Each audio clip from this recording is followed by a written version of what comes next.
ইদানিং দেখবেন আধার কার্ড বাতিল, খবর পেয়েছেন তো? হ্যাঁ, আধার কার্ড বাতিল না, আঝুরো মাস। কি বললাম? আজুরো মাছ বোঝেন তো? আজুরো মাছ মানে টানাও যাবে না, ঠেলাও যাবে না। কি বললাম? আজুরা কেন বললাম? টানাও যাবে না, ঠেলাও যাবে না। কেন? ওর নামই তো বাংলার মুখ্যমন্ত্রীকে এর জন্য সাধুবাদ জানায় যে তিনি অন্তত জুবান খুলেছেন বাংলার মানুষের জন্য যে এটা অন্যায় এবং আমরা অন্তত এটা হতে দেব না, বন্ধ করে দিলেও তার বিকল্প ব্যবস্থা আমরা করব। করতে যে কোনো রাজনীতি আলাদা, কিন্তু যে ভালো যেটা বলবে ভালোটাকে ভালো। আপনাকে ভারতবর্ষকে লুটে নিয়ে চলে গেল বিজয় মালিয়া, ওই রকম কালো ধনওয়ালাদেরকে আনতে পারে না। কথা বলেন না কেন? যে কালো ধনের জন্য নোটবন্দি হলো, ওই নোটবন্দি করলো কালো ধন আনার জন্য। এখনো বলো, যে নোটবন্দি যত টাকায় হয়েছিল তত টাকায় পেয়ে গেল, তাহলে কালো ধন কোথায় গেল? এনআরসি এনআরসি হবে, এনআরসি বললো হবে এনআরসি। বলে কেন? বলে ঝেড়ে একটু কাশি। বলে ব্যাপারটা বুঝলাম না। বলে ঘুষপেটিয়া ঢুকেছে। কি পেটিয়া? ঘুষপেটিয়া। তো ওই সময় আমি বলেছিলাম যদি ঘুষপেটিয়া ঢুকলো, বলে সব বাংলাদেশ থেকে, পাকিস্তান থেকে, আফগানিস্তান থেকে ঢুকেছে, এমন সবাই যদি ঢুকেছে এই দেশে ঘুষপেটিয়া কোটি কোটি, তো নিরাপত্তা রক্ষীরা তো আর আমরা ছিলাম না, বিএসএফ জওয়ান তো তোমার হাতে, নিরাপত্তা রক্ষী তো তোমার হাতে, তাহলে কোটি কোটি ঘুষপেটিয়া ঢুকলো ওই বর্ডারে, তখন পাহারা দেওয়া বাদ দিয়ে কি তোমাদের দুইজনের নিরাপত্তা দিচ্ছিল?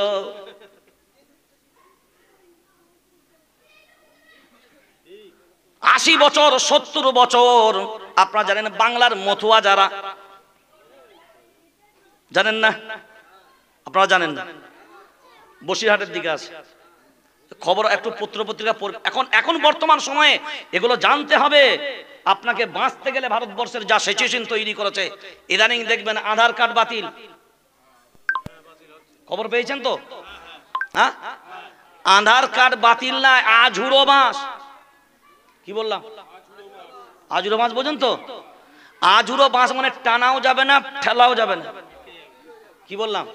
আজুরা কেন বললাম? টানাও যাবে না, ঠেলাও যাবে না। কেন? ওর নামই তো আজুরো, ওর নামই হলো আজুরো।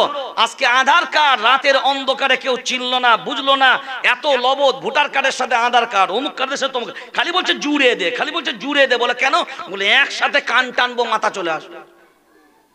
বুঝতে পারেন নাই? যখন বলছে না ডাইরেক্ট এনআরসি করলে সমস্যা, সিএ করলে সমস্যা, বলে কায়দা মেরে কর। বলে কেমন কায়দা? আলুর ছাল, আলুর ছাল বোঝেন? আলুর খোলা গো, কাউকে যদি ডাইরেক্ট আলুর খোলা গোনো ছিলের আপনাকে যদি সেদ্ধ করে দিয়ে বলে খা, কথা বলেন না, খাবেন? কেউ খাবে? আচ্ছা, ওই আলুর ছালটা যদি চপ আর সিঙ্গারার ভেতরে ভরে দেয়, কথা বলে না, ঘুগনির ভেতরে ভরে দিলে, তাহলে ডাইরেক্ট আলুর ছাল খাবে না, মাল চপে আর সিঙ্গারাতে দিলে মাল চলে যাবে, ঘুগনিতে দিলে মাল চলে যাবে। তো এরা দেখছে ডাইরেক্ট এনআরসি করলে সমস্যা, আপত্তি, ডাইরেক্ট সিএএ অ্যাক্ট আইন চালু করলে সমস্যা, কায়দা মেরে কর। ভোটার আধার কার্ড গুলো ব্যান করে দে। এবার আধার কার্ড যখন করতে আসবে তখন এমন ডকুমেন্টস চাইবো যারা ডকুমেন্টস প্রুফ দিতে পারবে। এই চক্রান্ত আপনি বুঝতে পারেননি, সুকৌশলে এই চক্রান্তর মাঝে আধার কার্ড বাতিল করে দিল। লজ্জা লাগা দরকার। ভারতবর্ষ স্বাধীন হয়েছে, এটা মাথায় রাখতে হবে। দেশের আইন হয়েছে, এটা হলো ভারতবর্ষের সংবিধানের বই। ভারতবর্ষের সংবিধান দেখেছেন তো নাকি? এটা ভারতবর্ষের সংবিধানের বই। ভারতবর্ষের সংবিধান তৈরি হয়েছে দেশের মানুষকে মারার জন্য না, বাঁচার জন্য। জোরে বলেন। মানুষ যাতে নিরাপদে বাঁচতে পারে। তো সেই সংবিধান বর্তমানে সেই সংবিধানের অপব্যবহার করে এখন তো মানুষকে মারার জন্য আইন তৈরি হচ্ছে, কথা বলে না? আপনার কি মনে হচ্ছে এটা শুধু মুসলিমরাই প্যাঁচে পড়বে? কান খুলে শুনে নেন, সিএএ অ্যাক্টের আইন পড়েছেন? পড়েছেন কি কেউ? আমরা আইনের মানুষ, আইনের ওই সমস্ত টোটাল তথ্য আমাদের কাছে আছে। টোটাল সিএএ অ্যাক্টের যে আইনগুলো ওগুলো আমাদের কাছে আছে। শোনেন, এই আইনের যে আওতায় যারা অ্যাপ্লাই করবে যে আমরা সিএএ এর আওতায় আসতে চাই, প্রথম শর্ত হবে তার ভোটার কার্ড, আধার কার্ড যা আছে, নাগরিকত্ব তাকে প্রথমে ছাড়তে হবে। কি ছাড়তে হবে? সে যদি চাকরিজীবী হয় চাকরি ছাড়তে হবে, ভোটার কার্ড আধার কার্ড ছেড়ে দিতে হবে। তাকে প্রথম প্রমাণ করতে হবে সে নাগরিক না। প্রথমে কি করতে হবে? এরপরে অ্যাপ্লিকেশন জমা দিবে। অ্যাপ্লাই 16 মাস 17 মাস লাগবে অ্যাপ্লাইটা অ্যাপ্রুভ দিতে। তারপরে এবার আপনি বলেন, এটা জমা করার পরে ধরলেন আপনি ভোটার কার্ড আধার কার্ড আপনার সব কেড়ে নেওয়া হলো, আপনি চাকরি হাতছাড়া করে ফেললেন, সব করে ফেললেন। এখন বলেন এটা আপনি জমা করলেন, ওটা গ্রহণ হতেও পারে। এখন এটা হতে হতে 5 বছর কেটে গেল। কে বছর? এখন 5 বছর পরে সরকার চেঞ্জ হয়ে গেল, হতে পারে? হতে পারে। এখন নতুন সরকার আসার পরে বলল নতুন করে নাগরিকত্ব দেওয়া যাবে না, যেগুলো নাগরিক আছে সেগুলোই থাকবে। তাহলে যেগুলো নাগরিকত্ব পদ ছেড়ে অ্যাপ্লিকেশন জমা করেছে সেগুলো কোথায় যাবে? বলির পাঠা হবে না? বুঝতে পারেন নাকি? যেটা আসামে করেছে, আসামে গেছেন 19 লক্ষ এনআরসিতে হলো 14 লক্ষের মতন হিন্দু সম্প্রদায়ের মানুষরা এনআরসির খাতায় পড়ে গেল, আর 4 থেকে 5 লক্ষ মুসলিম, সব রকম মিলিয়ে। চিন্তা করেছেন? মানে নিজের ফাঁদে। ওই জন্য সুকৌশলে এখন দেখছে ডাইরেক্ট আলুর ছাল খাওয়াবো না, সিঙ্গারা আর চপের ভিতরে ভরে দেবো। বুঝতে পারছেন না? পারেন নাই? জোরে বলেন। ওই জন্য একটার পরে একটা জ্ঞানব্যাপী মসজিদ, যে মসজিদে ইবাদত নামাজ হবে, দুনিয়ার কোনো আইনে এমন হবে না যে সেই মসজিদেতেই পূজা পাঠ হতে পারে। অথচ ভারতবর্ষ এমন একটা সংস্কৃতি 1991 সনে, কত নম্বর সালে বললাম? 1991 সাল। 1991 সালে এই পার্লামেন্টেই একটা আইন পাশ হয়েছিল। আইনটা ছিল এমন, ভালো করে আইনজীবীদেরকেও জিজ্ঞাসা করেন, আইন ক্লিয়ার হয়ে গেল। স্বাধীনতার পর থেকে নিয়ে আজ পর্যন্ত যে ধর্ম স্থান যে জায়গায় আছে, ওই ধর্ম স্থান হিন্দু ভাইয়ের হলে হিন্দুর থাকবে, মুসলিমের হলে মুসলিমের থাকবে, খ্রিস্টানের হলে খ্রিস্টানের থাকবে, জৈনদের হলে জৈনদের থাকবে, বুদ্ধের হলে বুদ্ধের থাকবে। যেটা যেখানে থাকবে ওইটা আর কোনো পরিবর্তন করা হবে না।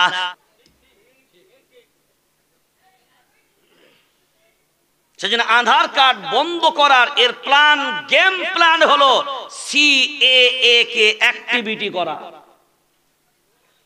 আগে বলেছিল এনপিআর হবে, মনে আছে? দেখলো ঝড় যা আসলো এ করা যাবে না, এটাকে থামিয়ে দেয়। সুকৌশলে কায়দা বেড়েছে। এখন যদি হট করে আধার কার্ড বন্ধ হয়ে যায় মানুষের, কথা বলা, যদি বন্ধ হয়ে যায় কি অবস্থা হবে? যাক, আমরা বাংলার মুখ্যমন্ত্রীকে এর জন্য সাধুবাদ জানাই যে তিনি অন্তত জুবান খুলেছেন বাংলার মানুষের জন্য যে এটা অন্যায়, এবং আমরা অন্তত এটা হতে দেব না। বন্ধ করে দিলেও তার বিকল্প ব্যবস্থা আমরা করব। করতে যে কোনো রাজনীতি আলাদা, কিন্তু যে ভালো যেটা বলবে, ভালোটাকে ভালো আপনাকে বলতেই হবে। কি বলেন? ভালোটাকে ভালো বলতেই হবে 100 বার, কারণ এটা আমাদেরকে আমার শরীয়ত বলেছে। সেটা কোথায়? ওই প্রথম আয়াতটাই পড়েছিলাম, এবার তার ব্যাখ্যা করব। কুনতুম খায়রা উম্মাতিন উখরিজাত লিন-নাস তা'মুরুনা বিল মা'রুফি ওয়া তানহাউনা আনিল মুনকার। তোমরা এই জন্যই শ্রেষ্ঠ উম্মত, যেহেতু আর কোন নবী আসবে, আনা খাতামান নাবিয়্যিন লা নাবিয়্যা বা'দি, আমি হলাম শেষ নবী, আমার পরে আর নবী আসবে না, আমার পরে নবী আসবে না। কিন্তু এই কাজের দায়িত্ব কাদের? জোরে বলেন। এই জন্যই তোমরা শ্রেষ্ঠ উম্মত, কারণ তোমাদের কাজ হবে ওটা, ন্যায়কে ন্যায় বলবে, অন্যায়কে অন্যায় বলবে, মানুষকে ভালোর দিকে ডাকবে, মানুষকে অন্যায় থেকে বাঁচাবে, মানুষকে অন্যায় থেকে বাঁচাবে, মানুষকে ভালোর দিকে আহ্বান করবে, অন্যায়ের বিরুদ্ধে দাঁড়াবে না, অন্যায়ের পক্ষে। ন্যায়কে ন্যায় বলবে, কোরআন বলছে কথা, ন্যায়কে ন্যায় বলবে, অন্যায়কে অন্যায় বলবে, সত্যকে সত্য, মিথ্যাকে মিথ্যা। কেউ যা বলুক না বলুক, গান্ধীজি ভালো কাজ করলে সেটা যদি বলতে পারি, স্বামী বিবেকানন্দ ভালো কাজ যেগুলো করে সেগুলো যদি বলতে পারি, বাংলা না দেশের প্রধানমন্ত্রীও যদি কোনো ভালো কাজ করে নিশ্চয়ই তারও প্রশংসা আমরা করব। ভালো যেটা হবে তার প্রশংসা অবশ্যই করব, কারণ আমরা অন্যায়ের পক্ষে না, আমরা ভালোর পক্ষে। তাহলে এখন বিবেক দিয়ে বলেন, আমাদের আবদার, আমাদের দাবি সাধারণ নাগরিক হিসাবে, যেহেতু আমি অল ইন্ডিয়া মানবাধিকার কমিশনের অল ইন্ডিয়া মেম্বার, আমি অল ইন্ডিয়া হিউম্যান রাইটসের মেম্বার, অল পশ্চিমবঙ্গ রাজ্য জামিয়াতুল আইম্মা ওয়াল উলামার জেনারেল সেক্রেটারি, বহু সংস্থার সাথে আমরা জড়িত। আপনার ক্ষমতা, আপনার পাওয়ার, আপনার শক্তি আমরা তো সবই বুঝলাম। আপনি একবার অর্ডার করলেন, বলেন নোটে ভেজাল, নোটবন্দি, নোটে ভেজাল, নোটবন্দি, বলে এনআরসি কেন, বলে লোকে ভেজাল। কিসে ভেজাল? লোকে ভেজাল। তো আমি সেই সময়তেও বলেছিলাম, আবারও সেই দাবি করলাম, নোটে ভেজাল, নোটবন্দি, নোট বাতিল, নোটে ভেজাল, নোট বাতিল, লোকে ভেজাল, লোক লোক বাতিল। তো ভোটে ভেজাল হলে কথা বলে না, তো এবিএম এ যে ভোটগুলো করেছো সবই তো চুরি। আরে রাজ্য সবাই তো দেখিয়েছে ওপেন। তাহলে নোটে যদি ভেজাল, নোট বাতিল হয়, লোকে যদি ভেজাল, লোক বাতিল হয়, তাহলে ভোটে যদি ভেজাল হয়, ওই ভেজাল ভোটেই তো আপনি প্রধানমন্ত্রী হয়েছেন। কথা বলে না? হ্যাঁ, জনগণকে আওয়াজ তোলা রাখবে। এ ভারতবর্ষ কারোর বাপের দেশ না, এ ভারতবর্ষে সব রকমের মানুষ, সব ধর্মের মানুষ, সব স্তরের মানুষ। এ দেশের মাটিতে একজন মুসলমানের যতটা অধিকার আছে, একজন হিন্দু ভাইয়ের ততটা অধিকার আছে। এ দেশে প্রধানমন্ত্রীর যতটা অধিকার আছে, সিদ্দিকুল্লাহর ততটাই অধিকার আছে। এ দেশে প্রধানমন্ত্রীর যতটা অধিকার আছে, একজন রিকশা চালক, একজন ভ্যান চালক, একজন মুচি, একজন ডোম, একজন আদিবাসী, একজন তপশিলি, সব শ্রেণীর মানুষের নাগরিক যদি হয়, ততটাই অধিকার আছে।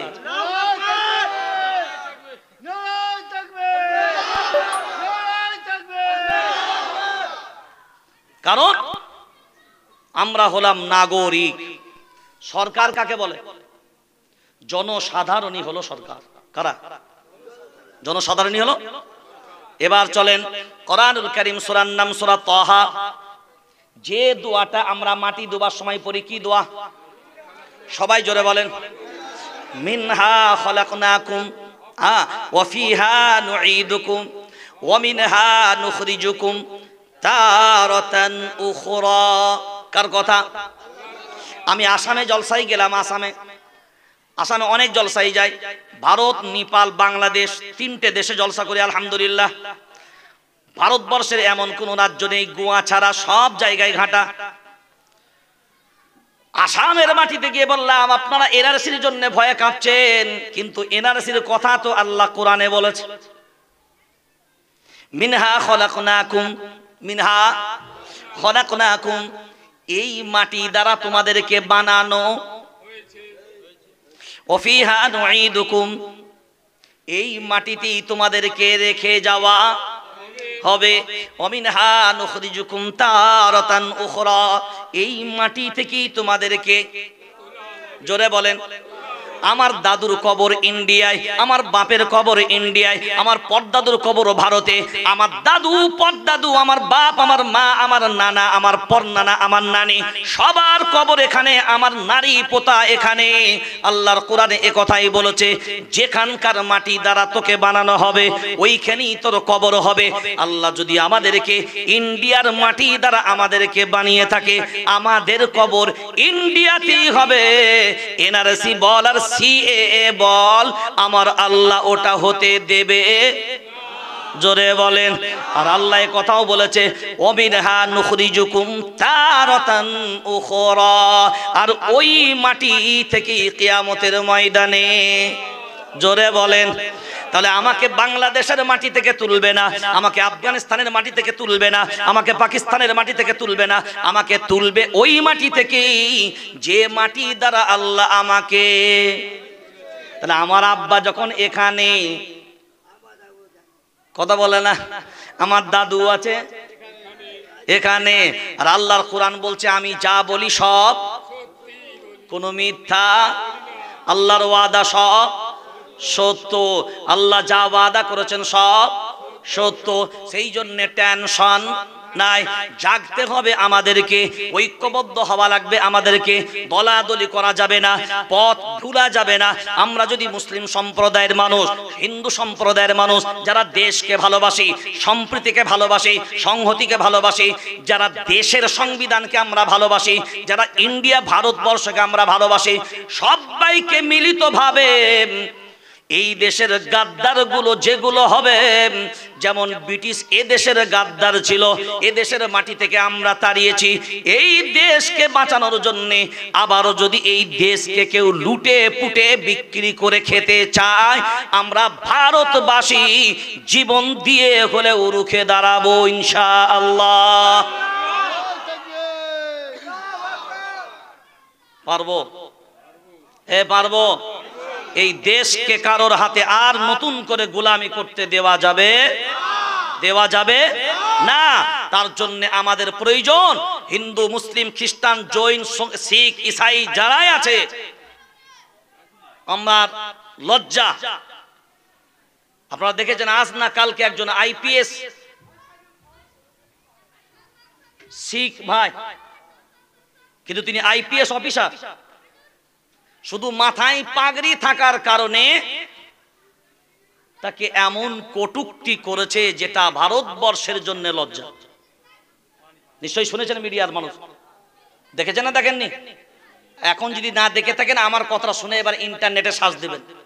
যদি পাগড়ি পরার এটাও ছিল না, শিখ ভাইদের তো হেলমেট পরতেও হয় না, তাদের পাগড়িটা, দেশের প্রধানমন্ত্রী ছিলেন মনমোহন সিং, পাগড়ি পরেই পার্লামেন্টে যেতেন, ঠিক বলছি?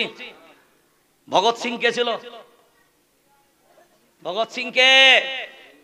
এ দেশের স্বাধীনতা সংগ্রামী যারা আজকে তাদের পাগড়ি নিয়ে কটূক্তি করছো, যারা মাহমুদুল হাসান দেওবন্দিকে কটূক্তি করছো, কারা? নেতাজি সুভাষ বসুকে, গান্ধীজির মতন মানুষকে, আর গান্ধীজির মতন মানুষকে হত্যাকারীকে, সেটাও বর্তমান সময়ে মূল্যায়নের প্রয়োজন আছে। আর দায়িত্ব নিয়ে বললাম, স্বাধীনতা সংগ্রামী, স্বাধীনতার পক্ষে বর্তমান যারা শাসক, একটা নাম তাদের দলের ভিতর থেকে বের করুক যে এই ব্যক্তিটা এদেশের স্বাধীনতার জন্য তার দাদু, তার পরদাদু লড়াই করেছে।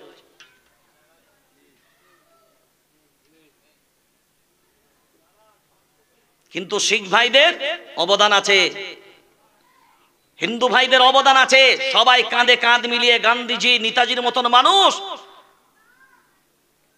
এই যে গান্ধীজির মতন মানুষ, ধুতি পরা মানুষ, তাই তো? কিন্তু ধুতি পরা মানুষ হওয়ার পরেও মাহমুদুল হাসান দেওবন্দি পাগড়িওয়ালা, টুপিওয়ালা, দাড়িওয়ালা মানুষ।